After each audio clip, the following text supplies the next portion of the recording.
Nothing Personal starts in 30 seconds.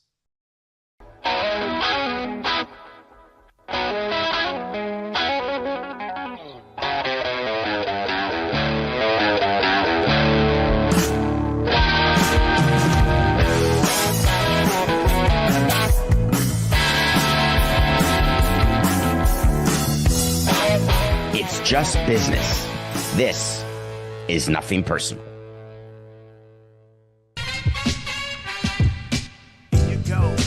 Here you go.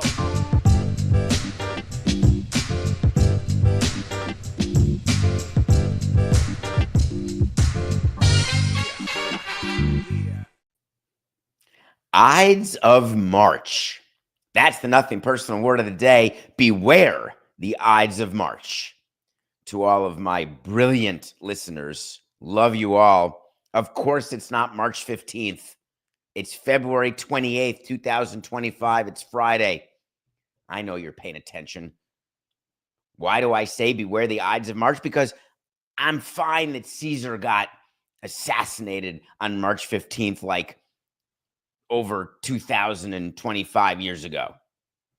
But for me in baseball, when the calendar turned to March, I would wake up on March 1st, which is tomorrow. So we're not going to wake up together. Very sad to not wake up together on Saturdays and Sundays. Although Sunday, we will do a show Sunday night after the Oscars. Stay tuned. We'll talk about that more. But anyway, wake up March 1st in spring training and you say to yourself, this is real.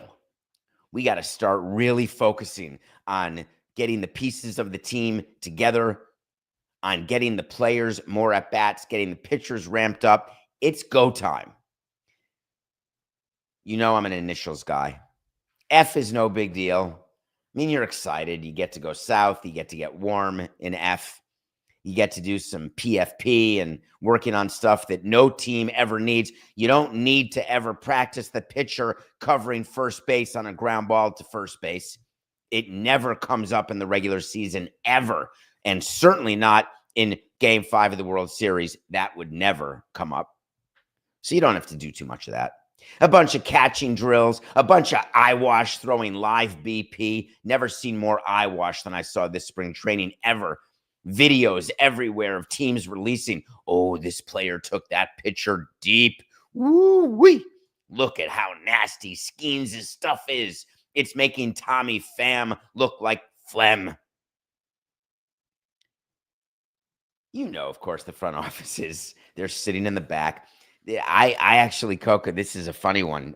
We're going to get to spring training in a few thoughts, but I just have to remind you, a batting cage, you put a cage behind when there's batting practice.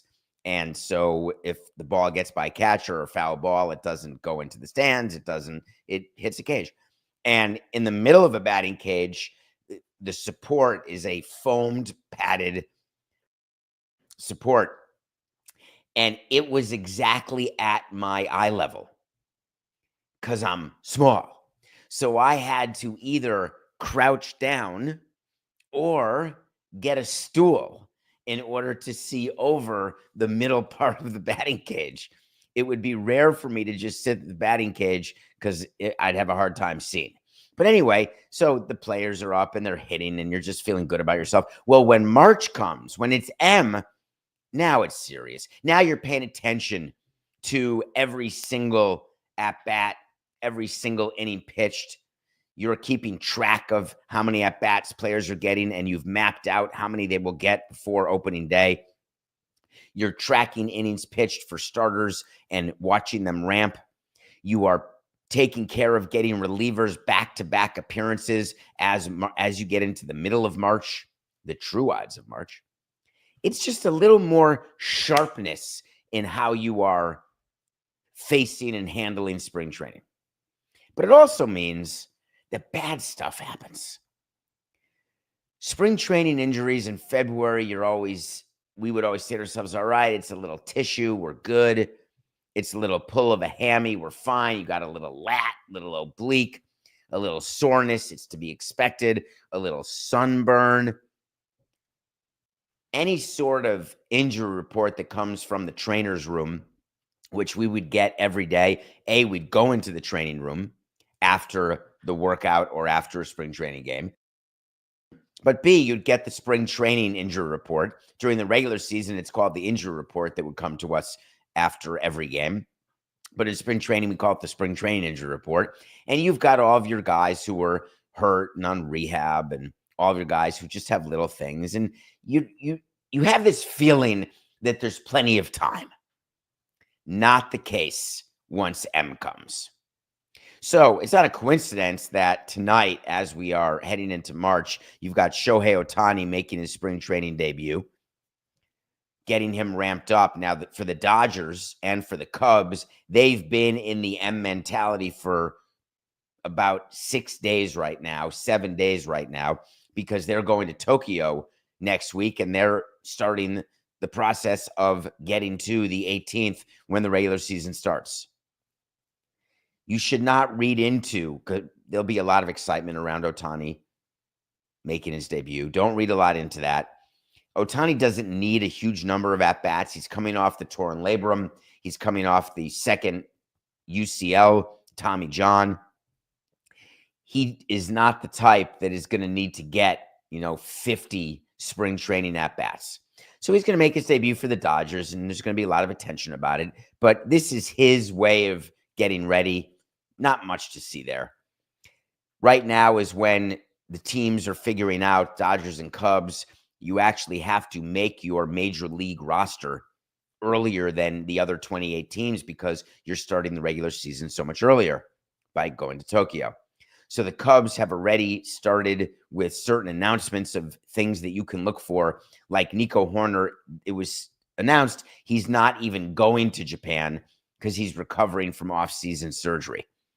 I would like to point out how that works. Nico Horner could easily go to Japan. Players get paid an extra per diem when they go to Japan. They get paid an extra amount of money for going in addition to the per diem. They open their regular season. There's fanfare. There's appearances. There's a long, comfortable flight with lots of card games and lots of drinking. There's all sorts of stuff that comes with going to Japan. An injured player going on a trip like that is not an issue because there are ways that you can do and continue your rehabilitation. There are training rooms at the Tokyo Dome. Don't worry. But the funny part is that there's a bunch of players who actually would prefer not to upset their routine by going to Japan. And so don't look into Nico Horner not going as he's got a worse injury or a better injury. I would simply have you tell your friends, and it won't be reported this way, so you'll seem like, ooh, you may know something. He just doesn't want to go. Because if he wanted to go, they'd let him go. One of the toughest decisions we have in spring is figuring out how to slow down a player, how much time a player needs to sit, because there's regular season injuries, there's postseason injuries, and there's spring training injuries. A postseason injury, you're going to play through it. Look at what Ohtani tried to do in the World Series. You're going to play through it if there's any possible way. A regular season injury, we're a little more, you know what? We got a long season. Why don't you take a day, take a blow, we'd call it. Just take a 3-day blow. We won't put you on the disabled list, now called the injured list. And we would tell the player, we'll give you 3 days off. Rest, relax. Don't put your spikes on. Come to the dugout in sneakers. You won't pinch hit. Like it's a true day off. Spring training is a bit different because when there's a spring training injury and Gunnar Henderson was pulled from the game, if you don't know the name, you should. Gunnar Henderson, probably the second best shortstop in baseball currently. His side tightened up. They pulled him. We had a pretty simple rule with our managers and with our training staff. In a spring training game, if you so much see a player wink the wrong way, of course, I think it would have been smarter, Coke, if I had said wince the wrong way. So I'm going to do that. Ready? Just to edit that out. 4869. If you see a player in spring training wince the wrong way, our rule was he's pulled. We're not messing around during February, and we barely mess around in the beginning of March with any sort of a player's running the bases and there's just a little tiny, a little grab, a little wince, out. Any sort of swing where after the swing, have you ever seen a player during the regular season? They swing and then they shake their hand. Maybe the ball hit the bat in the wrong place and they got a stinger. Maybe they have a little pull, a little oblique situation. Out. We did not want to mess around in any way.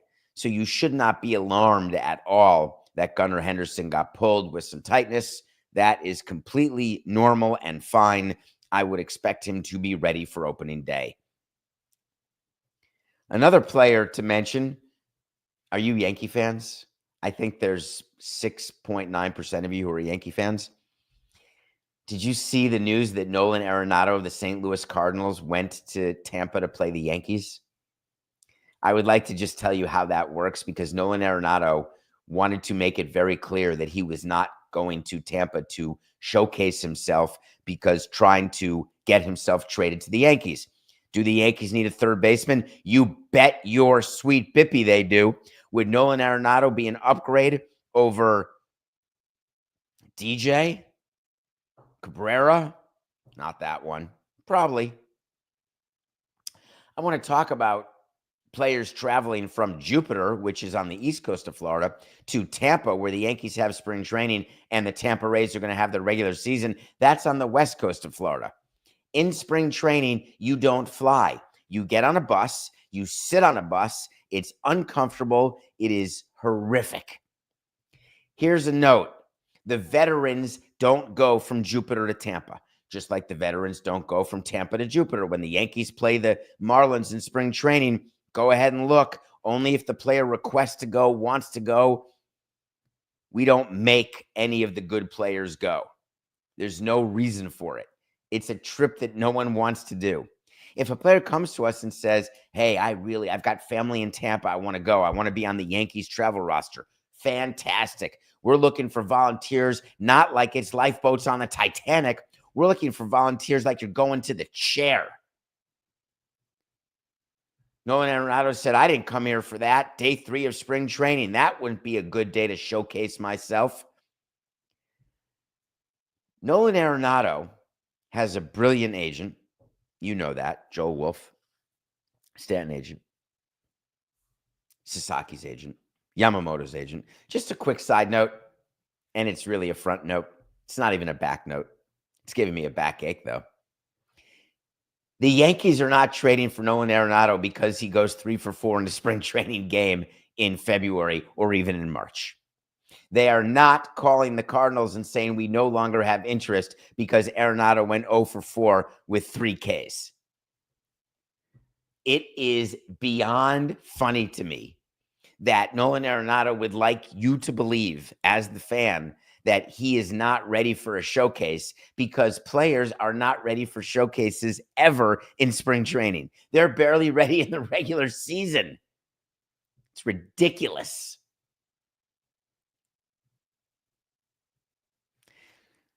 Jasson Dominguez may not be able to play left field, but don't judge him by one mistake or 2 or 5 or 10. Allow for Brian Cashman and the newly extended Aaron Boone to put their heads together, form a smart rock pile, and decide whether Dominguez can be a left fielder.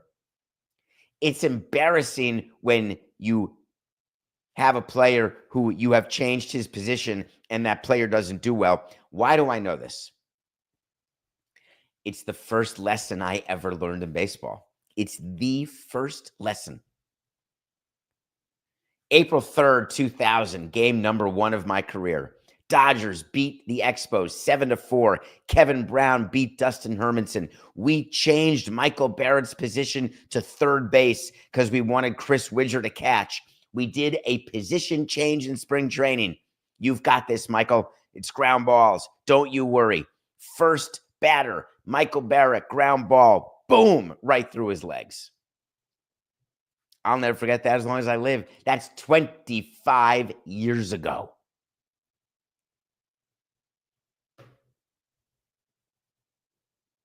I can't remember what we were talking about, though, that I'm thinking about the Expos. Position changes.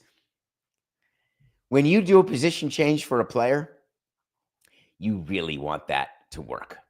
And so what you do is when you see that it's not working, you make sure that the media who's covering your team in spring training or during the regular season, you make sure that we send out either the AGM, usually not the full GM, but you send the AGM out just to maybe to the press box during the game after an error, or maybe you have it during spring training when they're waiting outside the clubhouse. Hey, man, we couldn't be more positive that Dominguez is going to be a good left fielder. We are so sure that Altuve can play left field. I can't even tell you. Obviously, I'm not on the record because it's only the GM who talks or the manager. But my God, we have spoken to Altuve and we've been hitting him fungos. He worked during the offseason. He worked like Caesar, like a Trojan. That's how well. But we don't know. We don't know. We just assume. We put Miguel Cabrera in left field. The guy had one minor league game in left field. He was a third baseman when he was a kid, a much different looking. He was a child. He was 20 years old. We were like, he's ready for left field, right? Sure, he got one ball hit to him during BP. Done. Bring him to the big leagues. All the discussion that is about position changes comes because media and fans talk about it way more than we do. Having Jose Altuve move to left field, having Alex Bregman move to second base when he is a Gold Glove third baseman, and you have Devers at third base in Boston, and you've got all this tension, or with Hanley Ramirez and Jose Reyes, who's going to play short, who's going to play third. We're not spending months worrying about this or thinking about it. We're speaking to the player, we're making the change, and we're saying, hey, try not to get off on a bad foot. Try to hit well, because if you're hitting, no one will care how you're doing defensively, and try not to let us ever see the back of your uniform. That's a very simple rule for a outfielder. I don't ever want to be able to read your name squarely. It means you're running back to the wall. It means either it's a home run or you misplayed the ball or it went through your legs. That's all. I'm not asking that much. I'm not worried about Altuve in left field or Bregman at second base or Dominguez in left field. I'm just not worried because as an executive, you do not ever overweigh the good or the bad. You use it as confirmation bias, of course, if Altuve makes a great play in left field, having never played there in his 14 years in the big leagues, but he's a Hall of Famer and a Hall of Fame hitter, as you imagine. He was a Hall of Fame second baseman. He was good as well. Either way, Hall of Famer. But in any case, we don't put him out there and then worry about it. I can't possibly explain this to you enough because it's getting all this attention about position change. And you know, the Marlins, after I left, did something. Do you remember when Jazz Chisholm changed positions? He was an infielder, then became an outfielder, and then the Yankees put him at third base. This year he's going to play at second base, I think. I think he's their permanent second baseman now. It doesn't mess with the psyche of a player. It doesn't mess with their hitting. It's just a coincidence when there's a position change that comes with a batting slump, because then people blame the position change, even though the player and the management knows that it's not the position change. Everyone needs an answer or an explanation to when things go wrong. Oh my God, Dominguez made an error. It's the position change. He's not a left fielder. He's a center fielder. I need everyone to breathe. Everyone to keep calm. God knows you're going to read more about it. And I just want you to smile. I just want you to smile every time you read about an executive or someone in the media or your friend talking to you about, ooh, the reason why this happened is the position change. Nope. All right, Coca. Hang on. You're going to be fine. I promise. Play the music, please. You know what I want? I want to talk to Samson. So you want to talk to Samson. Thank you for getting into my X at David P. Samson. Thank you for getting to me at davidsamsonpodcast.com. I want questions. I want to know what you're thinking about. I can't guarantee that I'll see it, but I'd like to. I can't guarantee it'll make the show, but if it's good, it will. And I can't guarantee that Coco will allow it, but you never know.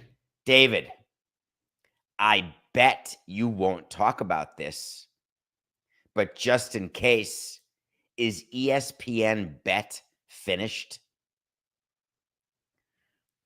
Nice double entendre. I like your game. Thank you for that question. Yes, you could be watching me at 10:20 in the morning on Draftkings Network. Yes, Draftkings is a sponsor of Nothing Personal with David Samson. That is correct.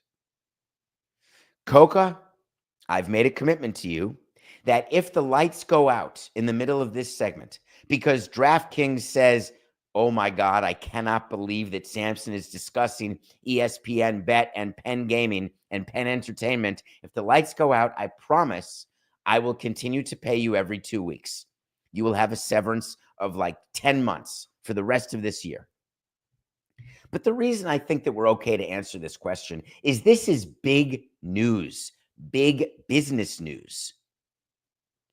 You may recall PENN Entertainment as the publicly traded company. Do you remember the company that bought Barstool from Dave Portnoy and then sold it back to Dave Portnoy for about $1 because it kept losing money? Do you remember the deal that PENN Entertainment did with ESPN? Does that sound familiar?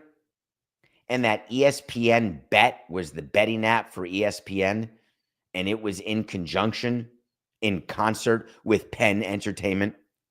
Do you remember that PENN Entertainment put $2 billion in? $2 billion to create the brand through ESPN? Well, as you know, we talk about quarterly analyst calls, earnings calls. PENN Entertainment has a problem. They lost about $110 million from the division that has ESPN Bet in it. ESPN Bet has been an abject disaster. There was a conversation that happened when this investment was happening, almost like a merger, but really an investment, a sponsorship, if you will. And the thought was that ESPN Bet is going to have a 20% market share of online gambling, of legal gambling. You know, DraftKings, you have the app, you're in the state where it works, and you go and you say, oh, that's a good Thursday Thunder, and you bet it responsibly. The promise made by the executives was a 20% market share for ESPN Bet by 2027. We are now in 2025. We're almost 1/6 done with 2025, which is hard for me to even comprehend. Tick tock, boom. The market share currently is about 1 to 2%. The likelihood of ESPN Bet going from 1 to 2% to 20% in the next 2 years is 0.0. There is a better chance of me dunking a basketball in a 10-foot hoop at the age of 57 without hurting my back, hamstrings, quads, or ankle with a blazer and shirt on. And for those of you who know me, you would know that there is no chance of that happening. Why is this a big deal? Because when you're 2 years into a deal and you have to meet your investors, you have to speak to the analysts and you have to say, I know that our stock price has a problem. I know, and this is what Jay Snowden, who's the CEO of PENN Entertainment, it's what he basically was talking about, saying, hey, we got work to do. We're going to unlock the full potential and value of our deal with ESPN. Don't you worry. But then he said, but just in case we can't, don't forget, investors, don't screw me with our stock price. Don't put a sell order on it because we can get out of the deal with ESPN. We can opt out in 2026. We can do a do-over and write down the $2 billion and we will be back to healthy and our stock price is going to continue to surge. Excuse me, Jay, your stock price isn't quite surging. It's totally stagnant. And I would rather have invested in Kodak. Well, let's not get crazy, but I understand where you're coming from. DraftKings and FanDuel own the sports betting market. There is nobody who has been able to even approach what those two companies have been able to do. The equivalent of a satellite radio company trying to compete with Sirius and XM before they were Sirius XM. There are still those around, just like their rental car companies that always tried to compete with Hertz and Avis. And when that didn't work, do you remember what happened? Consolidation, mergers, purchases, bankruptcies. This is not a small deal if you're DraftKings to have this information. It's not a small deal to be able to talk to your analysts and show your earnings, to show what you've done, because what sector analysts do, a sector analyst, you're in the gaming sector, you're in the food and beverage sector, you're in the healthcare sector, you're in the automobile sector, electronic sector, tech sector, financial sector. There's a lot of sectors. When you are an analyst in a sector, what you are doing is you're looking at company A, you're looking at company B, and what you're trying to do is give information to investors. That's what analysts do. To say, I analyze this, Billy Crystal, and I feel as though this is a buy. This is a strong buy. This is a hold. I don't know if it's good or bad. We're going to be neutral. Keep your position. Don't panic. Sell, Mortimer. That's a position. Oh my God, sell right now. There's all sorts of different things that analysts say and do. And when you are an executive, a CEO, you are trying to get analysts to say buy. So this is not a small deal when DraftKings can be in front of its analysts and the analysts can look at the numbers, the results, and then compare it to what PENN Entertainment's doing and then say, this seems as though the gulf is widening, not narrowing. The reason why I wanted to bring this up to you is that you are going to hear a lot about the sector of online and legal gambling the way you have. It's going to be even more omnipresent as we head into the end of 25, into 26, into 27. More and more states are going to have it legal. It is part of our life. When something is part of your life and you know it's part of your life, embrace it, understand it, learn about it.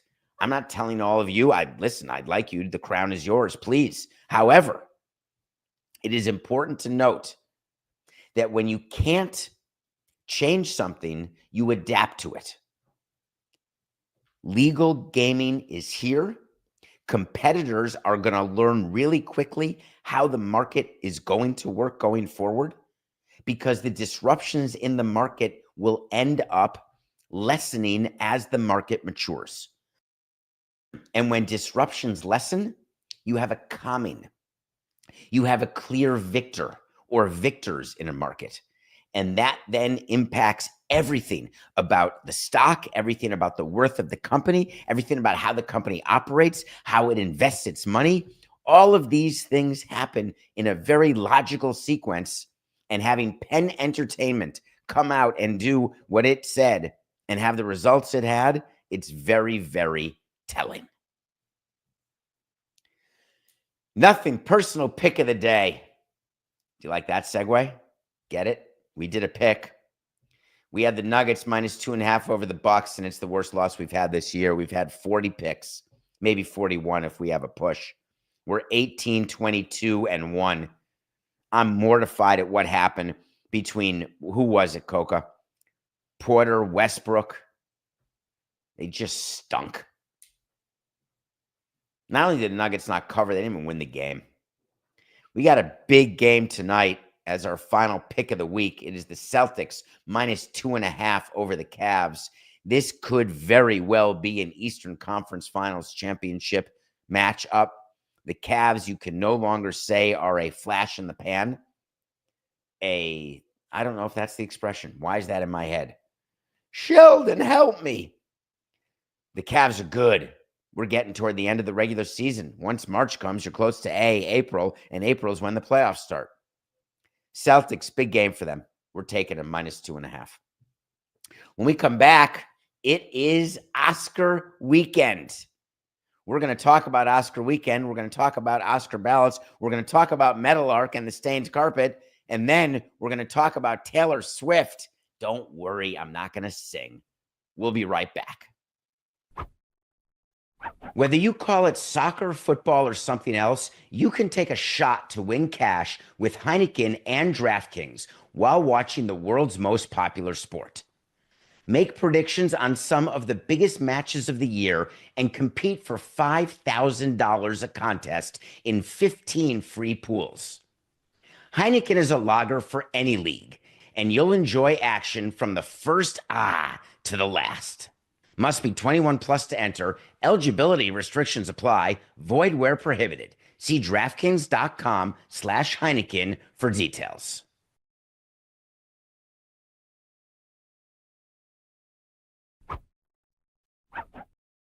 Welcome back to Nothing Personal. My name is David Samson. Thank you for joining Matthew, Coca, and myself, Sarah. Coca's back. Did you like your day off, Coca? I can't imagine that you actually enjoyed the day off, which defeats the purpose of the day off because we don't get a lot of them. And frankly, you and I were on the phone 10 times working on today's show, which means you didn't really have a day off. So I guess that's a rhetorical question. Welcome back, though.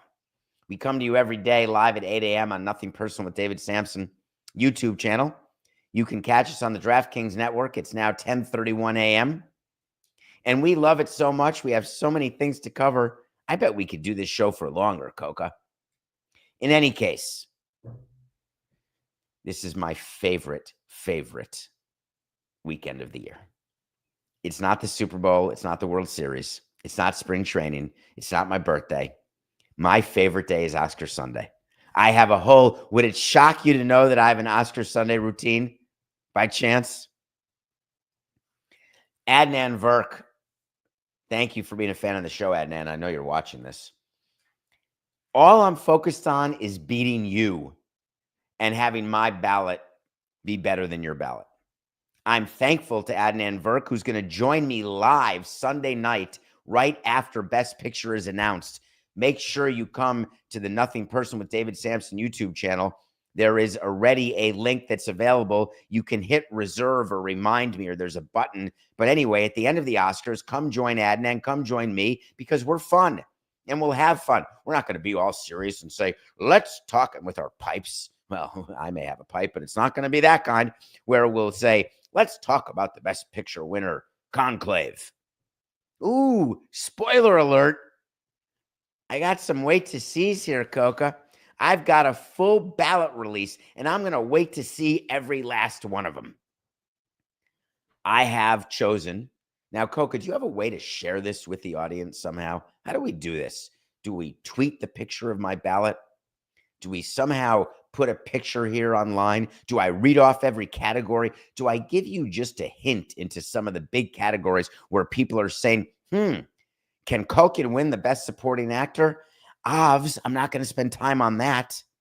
Is Conclave going to win film editing? You bet your sweet bippy. I'm not going to worry about that. What's this, Coca? If you're not watching and you're only listening, then you have no idea. But if you are watching, you're seeing Coca did a spreadsheet.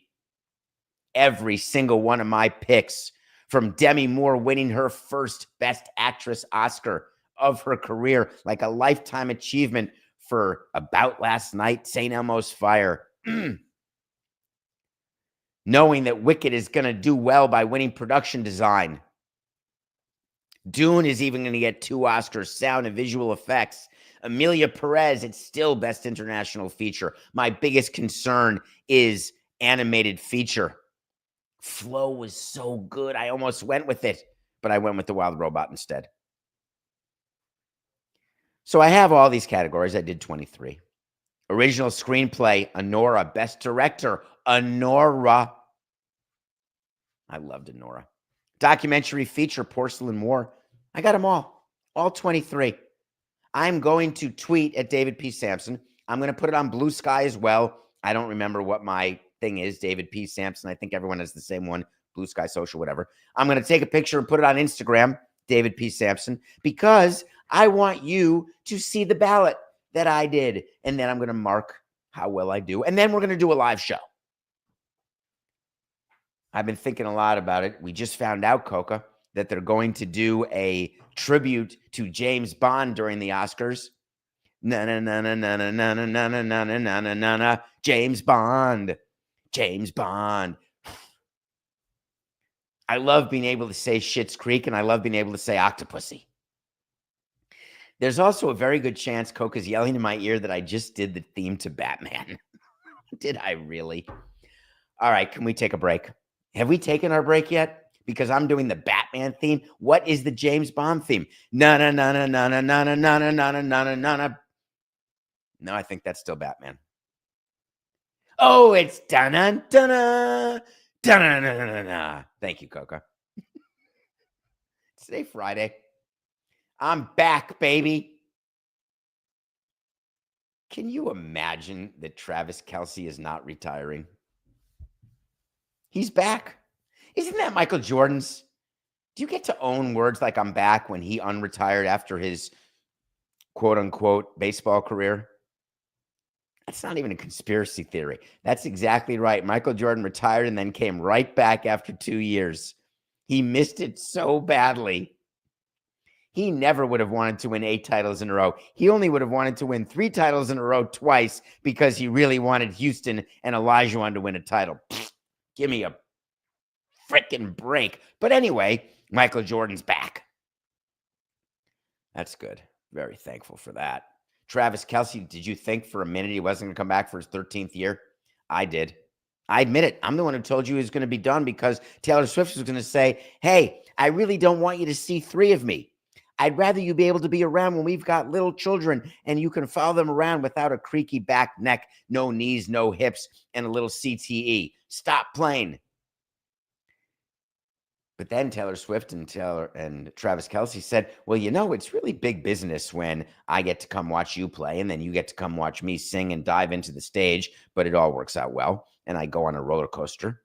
And by the way, he gets $17.25 million. 17.25 to be on the roster.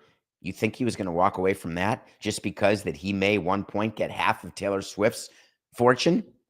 You can bet your life, way bigger than a Sweet Bippy, way bigger, that the odds of Taylor Swift and Travis Kelce getting married without a prenup are 0.0. That's my second Blutarski reference of the show. Travis Kelce, he's got a good deal for the Kelce podcast, New Heights, Old Heights, Big Heights. I don't remember. Unbelievable. Sorry, Coca.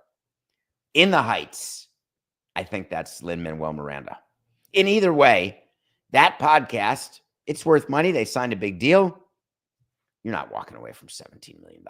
Travis Kelce went on McAfee and said, you know, I can't go out like that. He said, I had a bad taste in my mouth, how I played in the last game. Did you see how he played? There's this clip if you go online and you search Travis Kelce standing around. I think what you'll find, other than him at a concert, is you'll find, other than him at a party, you'll find him during a play in the Super Bowl, literally standing there, not moving. And on a field of play, we teach baseball players and football players one thing, ABM. ABM, it's really 3 initials. It's not ABC, it's ABM. Always be moving. ABC is always be closing. If you are Travis Kelce, we'd like you to move on a play. We'd like you to block. We'd like you to do something. Run a route. I'm not impugning his ability as a tight end. He's not the best tight end anymore. Used to be. Maybe. But he wants you to believe that because it didn't go well in the Super Bowl where they got outplayed by a far better team in the Philadelphia Eagles, that he's coming back to not have unfinished business. What does that mean when you've won the number of rings that Kelce's won? I just don't know. Does he have to win another Super Bowl and then he'll retire? Well, he won a Super Bowl last year and he didn't retire. But is it the fact that now that he's getting up there in age. What does he turn this year? Like 42? Travis Kelce back and better than ever. The NFL is going to do some rule changes again. This is the time of year when I get jealous of the NFL. I'm laughing because I know you're with me, because that time of year is every day of every month of every year that I was jealous of the NFL. Maybe still am, maybe not. Did you watch The Sporting Class on Pablo Torre Finds Out? Go check that out. It got released yesterday. Of course, I was told it was being released Friday, which is today, but it turns out it was released yesterday, I guess because Pablo liked the show so much. Thank you for consulting me, Pablo, and even asking. I wasn't even prepared, and I started getting a barrage of texts from listeners and audience members and viewers. MLB has always had a complex, some of it warranted, some of it not. One of the things that always was warranted is every time we want to change a rule, people lose their mind. Really? NFL makes rule changes every month in Donnerstag, every season. This year, we told you there's going to be first down digital. Now, don't worry. The chain gang is still there. They'll just be on the sidelines. Back on the chain gang. But there's going to be a thing in the ball. And so, therefore, what happened with Josh Allen isn't going to happen, because maybe a buzzer will go off in the ear of the referee when the chip passes the first down line. Whatever technology they have, that was fine. Virtual measuring, I'm not really that excited about it. I'm happy they're doing it, but that's not a rule change that should get anyone in any way sort of worked up. I want to talk about replay assist. Replay assists. Do you know how many hours, Coca? This is really something, actually. I was doing math when we were preparing for the show, because that's what my brain does. I'm doing calculations all the time. And I was thinking to myself, how many hours have I spent of my life thinking about, talking about, debating in a meeting setting instant replay for baseball? All the different angles, and I don't mean camera angles, all the different ways to announce it, all the different angles of what we'd be able to replay, what wouldn't we? Reading and proofing the rules of instant replay, making sure the managers knew it, making sure the presidents, the GMs, making sure that the umpires knew it. It was a big thing. Lots of debate over what plays would be allowed to be reviewed.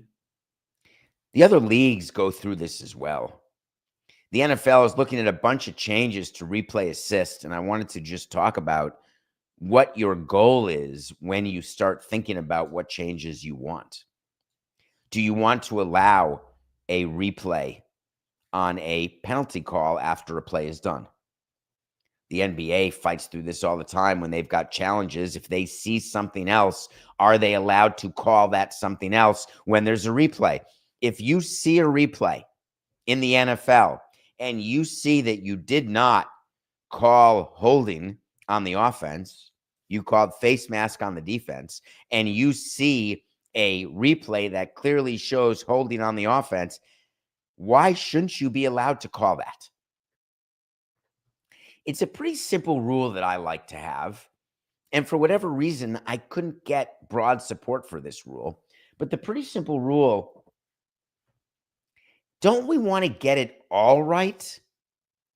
Or are we saying we want to get some of it right?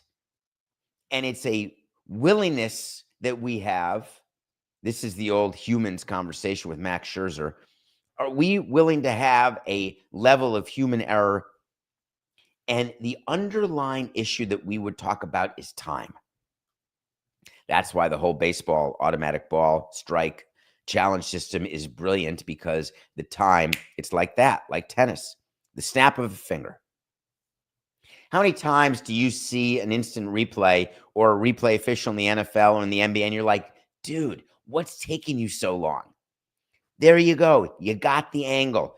Fine. Check 3 other angles. That's a hold. That's a face mask. That's a neck turn.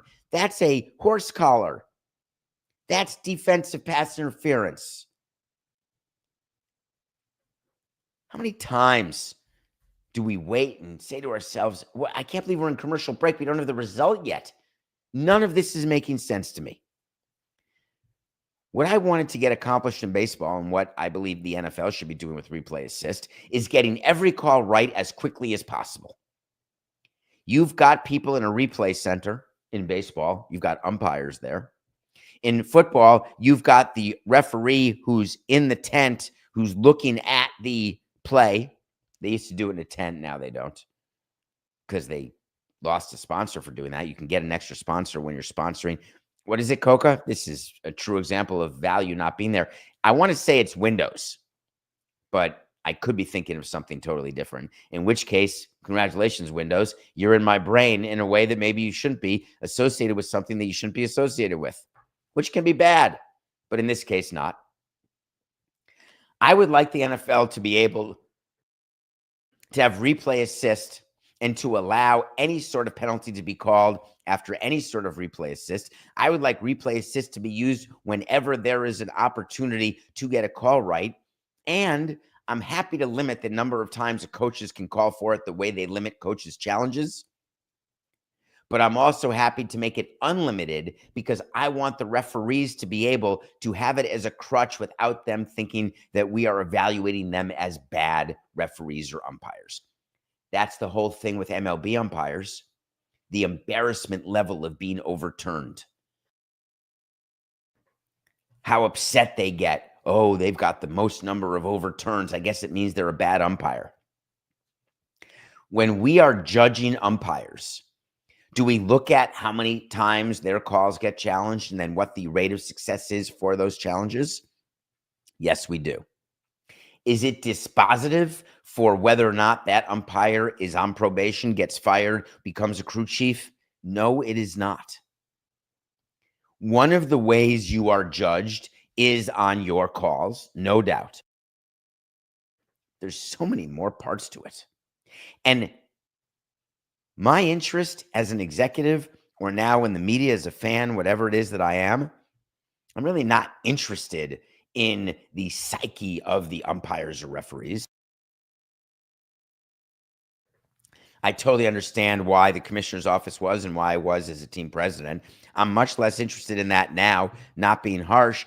I'm solely interested in whatever form getting a call right. And trust me, the games are fast-moving games. Plays happen quickly. You can miss things so easily. You'd have to have 100 umpires and referees to get everything. And there's going to be an overtime rule change too. Do you know I don't remember when overtime became 10 minutes, Coca? I always thought overtime was 15 minutes, and then I noticed in the last few years it was 10 minutes. And I always viewed 10 minutes, especially with the game today. It goes so quickly. When did it change, Coca? Oh, you're just telling me that it's almost the weekend. On Fridays, Coca says 2 minutes to the weekend. He's all excited, except you're working Sunday, Coca. It's a one-day weekend. That's it. They're thinking of making overtime 15 minutes, and they're thinking of taking the postseason rules of overtime to the regular season, where even if the first team scores a touchdown, Josh Allen rule, Patrick Mahomes game, you have the right to touch the ball. That's not sudden death overtime anymore. That's just college. I'm fine with that. Let's make it the college rules. I'm going to conclude with a quick note here, if you don't mind. John Gruden is on some sort of tour right now to get his reputation back. He's working at Barstool. Tampa just put him back in the Ring of Honor with the Buccaneers. They removed him when he had all those racist, terrible emails, homophobic emails. I was going to say homogenous. Sorry. Thank you. Now Tampa's putting him back in the Ring of Honor. John Gruden is getting back into sort of our minds as someone who's involved in football, trying to get a job in football, figuring out about his lawsuit, etc. You remember the story with his emails? Well, Tampa, the Buccaneers, released this long statement about why he's a part of their franchise, an important part. We're going to, upon further reflection, he's back, baby. Let me just give you a wait to see right now so you have it and you're clear how this works. John Gruden's not going to be a head coach in the NFL again. Wait to see. 2 years are going to go by. That's when we'll judge it. He's got no chance, Toilet Pants. He's all happy he's back in the Ring of Honor as though it's some sort of entree. When you are a team evaluating whether you would bring John Gruden back to be your head coach to represent your team, you are thinking about all sorts of things on the field, off the field, power, business. It's just not going to happen. It's a good try, though. Enjoy the Oscars Sunday. We'll be live after the Oscars. Can't wait. Have a good weekend. It's just business. This is nothing personal.